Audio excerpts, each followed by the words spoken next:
Seja bem-vindo, eu estou de volta aí. Nesse vídeo a gente vai começar a ver a teoria dos MOSFETs. A gente viu o JFET, o MOSFET é um tipo de FET, né? A gente viu o JFET e hoje a gente vai começar o estudo dos MOSFETs. A gente vai ver algumas diferenças entre o MOSFET e o JFET. Então a primeira coisa que a gente vai ver é o nome, né? Da onde vem o nome MOSFET. Ele é um transistor de efeito de campo de metal óxido semicondutor. Por que ele recebe esse nome? Aqui a gente tem um esquemático do dispositivo. Então a gente tem o material P, o dreno e a fonte estão conectados no material N, a gente tem um canal entre eles, entre o dreno e a fonte, um canal estreito, circundado por um material P. Aqui no dreno e na fonte, a gente tem um contato metálico, conectando a fonte com o material N e o dreno com o material N. A porta ela também possui um contato metálico, mas ela não tem contato com o material N. Existe um isolante de óxido de silício que está isolando a porta do material N. Bom, não é necessário dizer que esse dispositivo tem uma altíssima impedância, mais alta do que o JFET. Desse outro lado, a gente tem um outro contato chamado substrato. Muitas vezes esse contato ele vai ser interligado internamente na fonte e a gente vai ter apenas 3 terminais. Do jeito que está aqui, são 4. Então daqui, por isso ele recebe esse nome.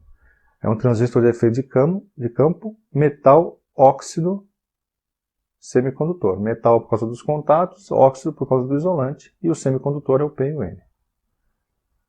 Tá certo? O primeiro MOSFET que a gente vai ver é o MOSFET tipo depleção. Ele tem esse nome porque ele vai funcionar com a camada de depleção. O outro que a gente vai ver é o tipo intensificação. Vou explicar no próximo quadro o outro. Bom, vamos ver o que acontece aqui quando a gente conecta esse dispositivo nas duas fontes, né? Então, num primeiro momento, a gente vai colocar uma tensão porta-fonte igual a 0. O que vai acontecer quando eu tiver uma tensão porta-fonte igual a 0? O terminal positivo dessa bateria, ele vai atrair esses elétrons livres aqui do material N para a fonte, dando uma corrente convencional ao contrário, né? Essa corrente que está mostrando aqui é a convencional, mas a corrente real é daqui para cá. Quando a tensão for igual a 0. Agora vamos ver o que acontece quando a gente colocar um potencial negativo aqui. Na hora que eu colocar um potencial negativo, né, os elétrons do material N vão ser atraídos para o P e vai acontecer uma recombinação aqui. Eu vou começar a formar uma camada de depleção. Quanto mais negativo isso for, né, mais elétrons se recombinam, aumenta a camada e a corrente diminui, porque eu tenho menos elétrons livres disponíveis. Tá certo? Então, quanto mais negativo, menor a corrente. Até aqui a gente está tendo um funcionamento igual ao do JFET. Quanto mais negativo a tensão, menor o fluxo de corrente. O que vai acontecer quando eu colocar um potencial positivo nesse carinha aqui? A hora que eu colocar um potencial positivo, elétrons do material P, elétrons livres do material P, e vamos lembrar o que é um elétron livre no material P, são elétrons oriundos de efeitos térmicos e de efeito de superfície. O material P, ele não tem normalmente elétrons livres, né? Ele é um material, um semicondutor dopado com lacunas, com átomos trivalentes, né? Se você assistiu o primeiro vídeo de diodo, a gente explica lá o que é o P e o que é o N. Qualquer dúvida, por favor, volte lá. Então a gente tem alguns poucos elétrons aqui, oriundos de efeitos térmicos e efeitos de superfície, e eles vão ser atraídos pela fonte positiva. Ao ser atraídos, eles vão se chocar com elétrons de valência aqui, produzindo mais elétrons livres. Isso é semelhante ao efeito avalanche que a gente também estudou no efeito Zener. E aí a gente vai criar mais elétrons livres e vai aumentar a quantidade de elétrons livres aqui. Então a gente vai aumentar a corrente quando a gente fizer isso. Isso está mostrado aqui nesse gráfico, né? Do VGS igual a VP, que é o valor mais negativo, a gente vai da corrente zero, a gente começa a subir, até a gente atingir o VGS igual a zero, que foi essa primeira condição que a gente viu aqui. Só que dessa vez o VGS igual a zero não é a máxima corrente que o dispositivo pode produzir. Lá no JFET a gente viu que era a máxima corrente, o VGS igual a zero. Aqui não, aqui eu consigo ter potencial positivo e gerar corrente. Uma corrente maior, né? Consigo ter um potencial positivo e gerar uma corrente maior. Então a corrente continua subindo quando eu tenho um potencial positivo. Lá no JFET eu não podia ter potencial positivo porque o diodo precisava estar reversamente polarizado. Então havia um limite aqui, que não existe nesse caso. Potencial positivo, eu gero mais elétrons, eu aumento a corrente. Então, desse lado do gráfico, a gente tem o funcionamento em modo depressão, que é um funcionamento parecido lá com o JFET, e daqui para cá a gente tem um modo intensificação, onde a gente aumenta a corrente quando o potencial é positivo, quando o VGS é positivo. A gente está aumentando a corrente. Tá certo? Essa curva aqui é a curva da equação de Shockley. Então a equação de Shockley ela continua servindo mesmo para os valores positivos. Aqui ela continua servindo. Essa é a nossa curva de transferência, que a gente vai usar na resolução de exercícios, né? A gente usou já lá para o JFET. E essa é a curva característica do dispositivo. E a gente faz a transferência aqui que relaciona uma grandeza de saída com uma grandeza de entrada. VGS a entrada e D a saída. E aqui a curva característica são dois parâmetros de saída, o VDS e o ID. Né? É bom sempre atentar isso aí. Esse é um gráfico VGS com ID, esse é um ID com VDS. O VG aparece nessas curvas. Né? Bom sempre manter isso aí em mente. Aqui a gente tem o símbolo. Né? Então esse primeiro símbolo é o símbolo quando a gente tem 4 terminais, quando isso aqui não está interligado internamente. E esse outro símbolo é quando a gente tem essa interligação interna. Certo? Então, com essa ligação interna, a gente não tem esse terminal extra, a gente fica só com 3, e é esse aqui o símbolo. É o que a gente vai usar na maioria das vezes. Né? Tá bom? Bom, agora, esse é o MOSFET tipo intensificação. Olhando a construção do dispositivo aqui, a gente já vê logo de cara que não tem aquele canal N aqui. Né? O material P está chegando lá no isolante. E o resto continua igual. A gente tem o dreno ligado no N em um contato metálico, a fonte ligada no N em um contato metálico. E a porta continua isolada pelo óxido de silício. Certo? A gente também tem o terminal de substrato que pode estar interligado com a fonte. E aí a gente teria só 3 terminais. É a mesma coisa do outro. Né? Aqui tem uma representação mais simplificada do dispositivo. Né? N, o P e o N. E a gente conectou as fontes aqui nele. Né? Então vamos ver o que acontece, né? Quando o VGS for igual a zero, quando essa fonte aqui for zero.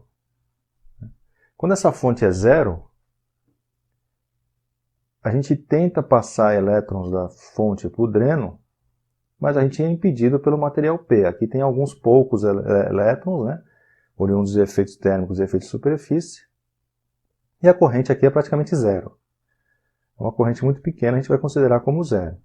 Então aqui já vai a primeira diferença entre o JFET, o MOSFET tipo depleção e esse aqui que é o MOSFET tipo intensificação. Nos dois a gente tinha uma corrente quando a gente tinha VGS igual a zero. E no caso do JFET era a maior corrente possível, que era o IDSS, quando o VGS era igual a zero. Nesse dispositivo, quando o VGS é igual a zero, a corrente também é igual a zero. Então, o VGS igual a zero, o dispositivo está desligado. Certo? Essa já é uma principal diferença aí entre eles.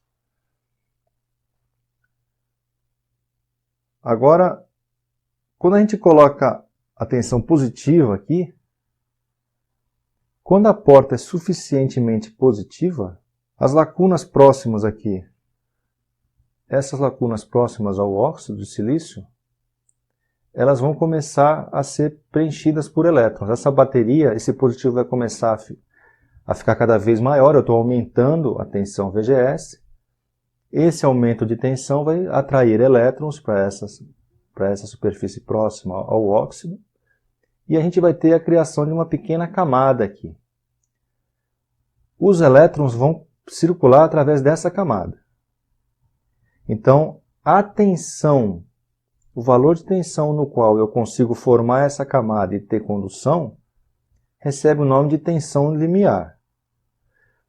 A gente vai ver isso aqui com esse símbolo, com essa denominação VGS-TH. Isso vem do inglês, esse TH aqui, né? Que quer dizer limiar. É threshold, quer dizer limiar. Então, é a tensão de limiar. É a mínima tensão que a gente precisa para que tenha a criação de um canal aqui e que possa haver a circulação de elétrons da fonte para o dreno. Então, veja o que aconteceu. Vamos fazer um resumo aqui. Quando o VGS era igual a zero, eu não tinha corrente. Então, o dispositivo está desligado.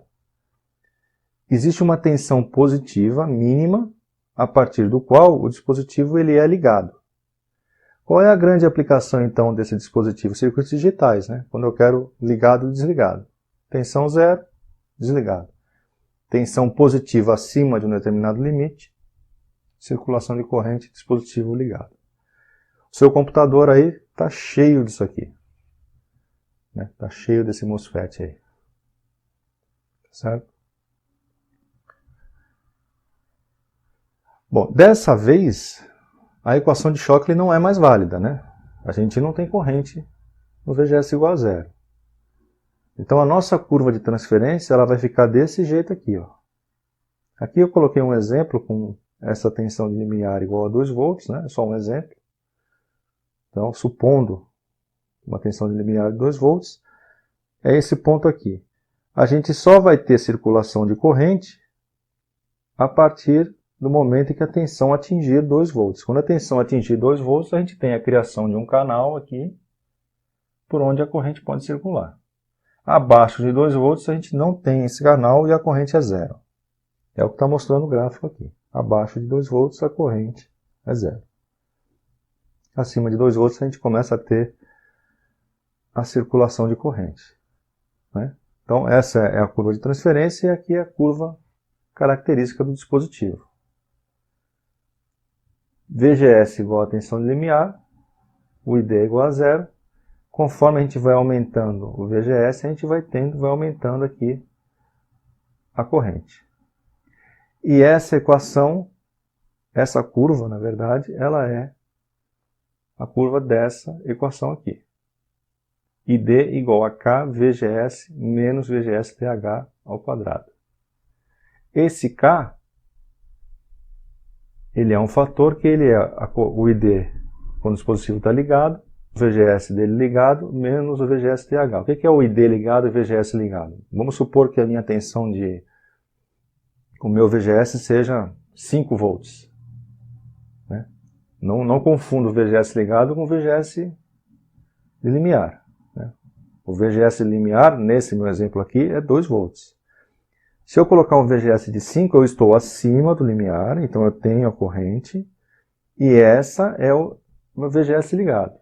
Esse aqui é meu VGS ligado. Quem é meu ID ligado? Meu ID ligado é a corrente correspondente aqui. Viria aqui nessa equação. E o VGS-TH é o valor que a gente já sabe que é o limiar.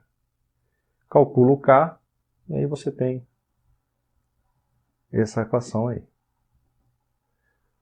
Aqui a gente tem o símbolo, né, do MOSFET tipo intensificação. Note que a gente tem três terminais, portanto, esse substrato aqui ele está interligado lá internamente. Certo? É um dispositivo de 3 terminais. Tá bom? Espero que tenha ficado claro. E a gente volta no próximo vídeo com a análise CC desses dispositivos. Tá bom? Eu peço a você que se inscreva no canal, que deixe o seu like aí, que ajuda a divulgar. Tá bom? Vejo você no próximo vídeo.